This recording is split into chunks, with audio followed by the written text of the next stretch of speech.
So the impeachment trial in the Senate has officially started. I want to show you part of what Representative Raskin said in his testimony against Trump, in his speech here. The defense went viral, not because it was good, but because it was historically terrible. The attorney seemed like he was drunk. He was rambling. He couldn't stay on point. He was attempting to make the argument that it's unconstitutional to even have an impeachment trial right now because Trump is out of office. He didn't come close to making an argument on that. So everybody was sort of making fun of him. I got some stuff later on that exact issue. The Republican response to it has been super interesting. But let me show you some of what Representative Raskin said here. President Trump has sent his lawyers here today to try to stop the Senate from hearing the facts of this case. They want to call the trial over before any evidence is even introduced. Their argument is that if you commit an impeachable offense in your last few weeks in office, you do it with constitutional impunity. You get away with it. In other words, conduct that would be a high crime and misdemeanor in your first year as president, and your second year as president, and your third year as president, and for the vast majority of your fourth year as president, you can suddenly do in your last few weeks in office without facing any constitutional accountability at all. This would create a brand new January exception to the Constitution of the United States of America. A January exception. And everyone can see immediately why this is so dangerous.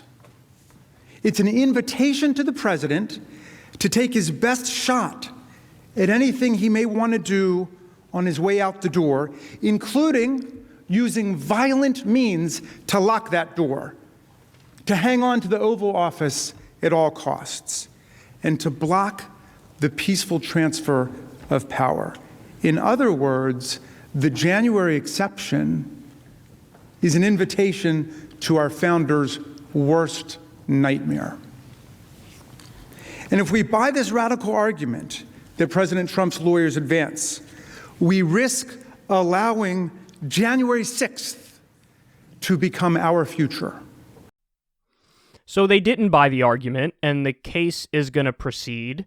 I think that that's correct. I think they're right in that.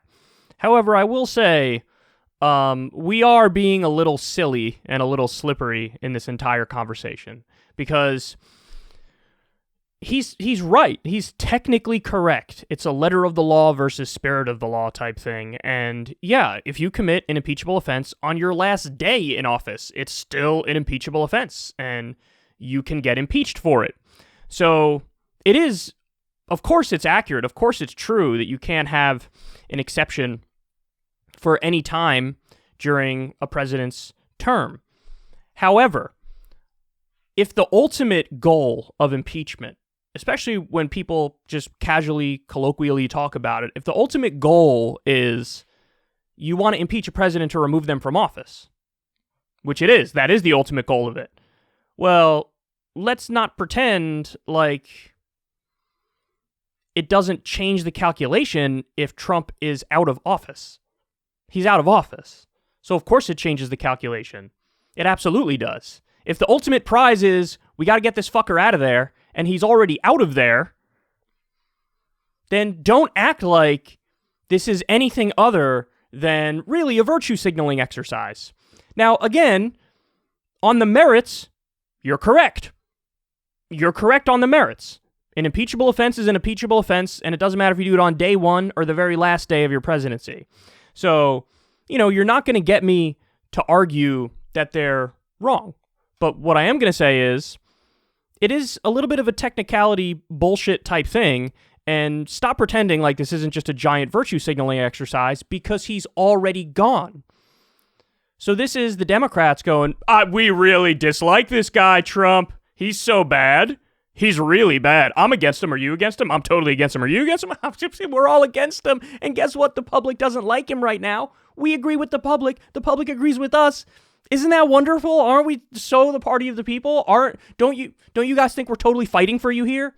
You're just doing what is effectively high-minded virtue signaling. And the other point is, he's talking about like, oh, we can't allow somebody to get away with crimes in their last month in office. Bitch, you guys allow presidents to get away with crimes in the middle of their term. I've seen it time and time again. You didn't impeach George W. Bush. You didn't impeach Dick Cheney. You know, they were doing torture and war crimes and honestly things just as bad, if not worse, than Donald Trump, albeit different. But of course they did high crimes and misdemeanors in office. Of course they did. So it's very selective in how they enforce it. It really is. I mean, the other point is, as we've made a million times, is they really focus more on like Russiagate and the Ukraine phone call for the last impeachment. And like, I'm sitting here watching this and going, you have a much more open and shut case on emoluments, how he's taking money from Saudi Arabia through his DC hotel, and then he's giving them a multi-billion-dollar weapons deal and helping them carry out a genocide in Yemen. That story has everything. It's corruption. Corruption leading to facilitating a genocide. God damn it, that's an amazing story. It's a huge story. They totally let that one slide. Totally let that one slide. No impeachment over that. Impeachment over some other silly shit. And now it's the virtue signaling. His last month in office, he did something wrong. There need to be consequences. By the way, I agree that there need to be consequences, but make them real. So what's a non-virtue signaling exercise to go after Trump for what he did with the attempted insurrection? It's very simple. Use the 14th Amendment to ban him from ever holding public office again. You can do that. And guess what? You actually have a shot of getting that one through because you just need a simple majority in the House, which you're going to get. And then in terms of the Senate, I originally thought it was 51. No, you need 60 votes in order to get it. But guess what? 60 votes is a lot less than what you need for impeachment. What do you need for impeachment? 67, 68, something like that? So for impeachment, you don't have the numbers. It doesn't even matter how bad Trump's people botch his defense. They're going to win. They're going to win. So why would you take on that fight when you could take on a fight you have a shot of winning? Like, you know, maybe you'll fall just short. Maybe you'll get 58 or 59 votes and you need the 60 to ban him from office through using the 14th Amendment. But at least you have a snowball's chance in hell in that one. Like, you might actually be able to ban him from ever holding office again. And that is a fair and just punishment, in my estimation, for what happened with the attempted insurrection when he was talking out of both sides of his mouth. He was egging them on while at the same time pretending to be distancing himself from them. So I guess my point is, yes, Democrats, you're correct. If a president commits an impeachable offense in the last month in office, it's still an impeachable offense. But stop pretending like this shit makes you a hero. It's the ultimate Democratic move to to act like this is brave when he's already out of office. So the main victory of what impeachment would bring is now moot. It's a moot point. So what are you doing?